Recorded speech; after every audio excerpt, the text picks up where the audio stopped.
My direct opinion is going to bring you the story, a very sad story, of a lady who has been abused by our banking system, the government, and the courts. Of course, what else is new? Illegals get money, immigrants get money, terrorists get money, and our citizens get abused, our vets get ignored, and this poor lady can't even see her daughter. The lady you are about to see and find out her story was actually exposed by Sandra Solomon when she was at a police station just making sure that they weren't after her. When Sandra was leaving the police station, there was another lady that happened to be there that overheard her and came to Sandra to tell her the story of what she has gone through and asked Sandra to expose it. Now, this story has nothing to do with Sandra's cause of fighting the corruption within Islam, but she felt it was worthy enough to do a video on it, and so I am doing my part and I am sharing what Sandra wants everyone to share. Okay, hello everyone, this is Sandra Solomon here again. I just wanted to share with you a very quick story, heartbreaking story of a woman. She spoke to me when I was at the police station telling them about my international campaign to designate Quran as a hate literature.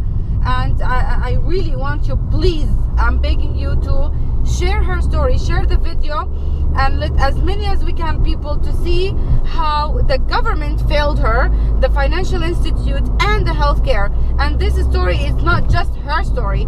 There is a millions of Canadians who has been left behind, and the government are not doing anything to help them. So please take her story as a life example of what's happening and what's more to come for many Canadians.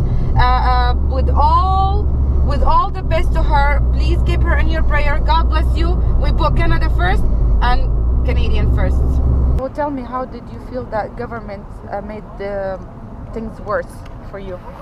Well, they haven't stood up for me in terms of support that I was supposed to get from my ex-husband. I'm blocked financially because of the support. I can't get OW. My youngest daughter's in the system. I can't get her help.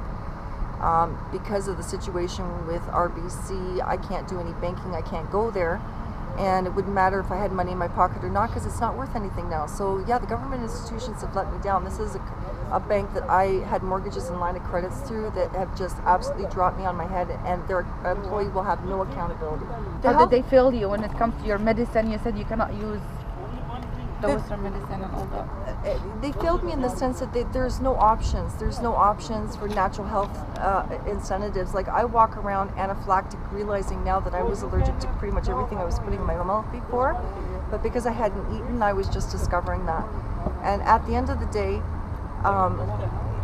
there's just no resources, and I don't even have a bracelet I could put on my arm. I ate a piece of corn the other night that I was allergic. I took an anaphylactic reaction to the chemical on it, and my mouth is on the inside still swollen today for it. So like, they've got to step up and do something. There's more people than me. I was born drug addicted to a 15-year-old woman, and I don't know if that's, but there's got to be more people out there than myself that are faced with that dilemma.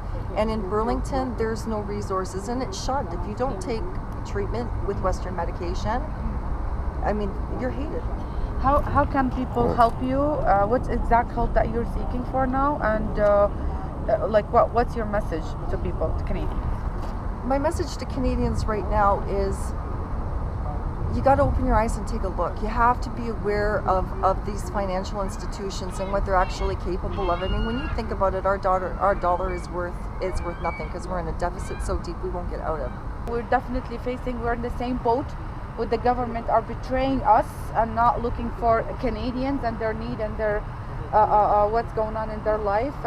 Definitely, I promise you, I will take this video as viral as I can, and I have your contact information. If anybody seek to help you in any way possible, we'll definitely gonna, if you allow me to share your number, your information with them. I would be so grateful. But if I could do just one last thing, and that Yes. would be to make a plea to my daughters.